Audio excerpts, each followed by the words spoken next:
Okay, let's try and unpack this a bit. Picture this world, right, where more and more people are actually turning to AI for like their deepest conversations. Yeah. It sounds a bit sci-fi, maybe even a little unsettling. Definitely unsettling. But what if the really striking part isn't, how amazingly good the AI is getting? Okay. What if it's actually about how far apart we've grown, we humans, from each other? That's a heavy thought to start with. Welcome to the deep dive. Today we're digging into some really interesting sources.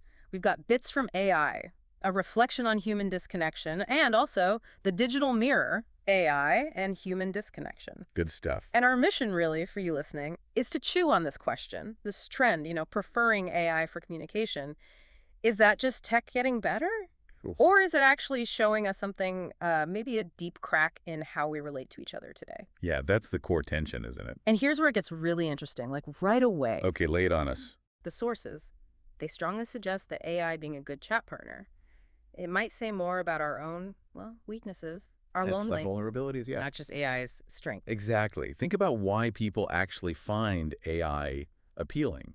What do the texts say? Well, they point out things like AI doesn't judge you. Right.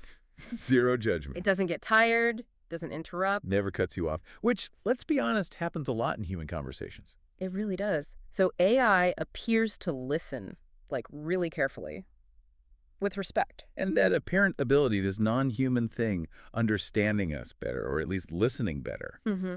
that really throws a spotlight on what's missing in our actual human connections, doesn't it? It absolutely does. It highlights a deficit, a Mm. real lack. So when AI becomes this sort of refuge for basic conversation needs. Yeah, a refuge. It fundamentally points to a problem, a deeper issue with how we're interacting, or failing to interact. So it's not just, wow, AI is good. It's more like, maybe humans are slipping at Huh. connecting. That seems to be the implication. What exactly is this deeper human system the sources talk about, the one that's apparently not working? What does that even mean, that system? Well, let's talk about our fundamental wiring, Yeah. our need, our ability to form real bonds, Okay. to communicate with empathy, to actually hear each other, properly hear each other. Right. And these texts argue that when that core function gets, well, compromised, Compromise how?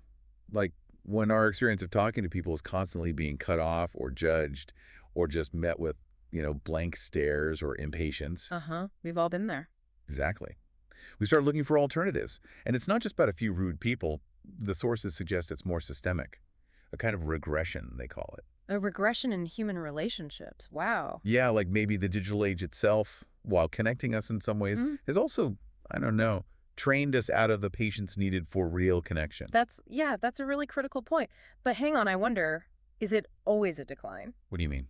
Could AI sometimes offer like a unique kind of support, maybe for people who genuinely find it hard to connect? That's there. A stepping stone, perhaps. Yeah, like if someone's totally isolated, maybe AI isn't the replacement for human contact, but maybe a first step, a bridge. That's a valid nuance, absolutely. And the sources aren't necessarily saying AI has zero utility, Okay. but their main focus really is on the why. Why is it so appealing now? Right. The driving force behind the demand. Precisely. They argue AI isn't like taking over on its own initiative. It's not plotting to replace us. No Skynet here. Not yet, anyway. Yeah. It's more that it's just filling a space, a void, as they put A it. void that we created ourselves. Exactly. That's the core argument. This void is like an emptiness, an unmet need for real presence, real listening in our relationships. Because our actual conversations are full of. Interruptions, judgments, impatience, just not being heard, all that stuff we mentioned. Gotcha. So the problem isn't the mirror itself. It's a reflection in it. Okay. So if that's the diagnosis, this relationship gap that AI is stepping into, what's the cure? What do the sources say we should do about it? Well, that's the interesting part. They actually get pretty critical of some common reactions. Like what? Like trying to restrict AI, trying to, put controls on it. And they don't think that's the answer. They call it a pathetic display. Strong words. Wow, okay. Why so harsh? Because the argument goes that's completely missing the point. It's like, Yeah. instead of tackling the root causes human loneliness, our poor communication habits, people are just trying to regulate the tool. The tool that only exists because there's a demand for it. Precisely. They argue those critics fail to see the real issue isn't the tech advancing, it's our relationships.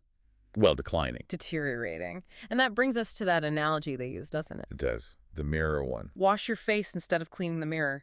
It's pretty blunt. It is. Very vivid. So what's the takeaway there for us, for you listening? What does washing our face actually mean in practice? It means looking inward. Mhm. It means tackling the root cause, Mm-hmm. shifting focus away from the AI, the Mhm. mirror, Mm-hmm. and looking at our own faces, Mm. our own habits, our responsibilities in, actually building and maintaining connections. It's about our own communication skills, our empathy, our patience. Exactly. All those things. Yeah. And it's tough, right? It's much easier to complain about the mirror, Yeah. about the AI. Then to admit maybe our reflection isn't so great. Yeah. That's the challenge these sources put right back on us, on humans. So, okay, as we wrap this up, for you, the listener, maybe the thought to leave you with is this. Hmm. As AI keeps getting more sophisticated and more integrated, Mm. what's our part in this? What's our responsibility? Our responsibility to cultivate the real thing. Yeah, genuine, empathetic, patient human connection. How do we make sure that void AI is filling actually starts to shrink, not get bigger? How do we, actually wash our own faces? Exactly. How do we improve our own human interactions, maybe even bring back some of that lost art of really talking and really listening to each other? That's the question to ponder, isn't it? Yeah. A crucial one for our times.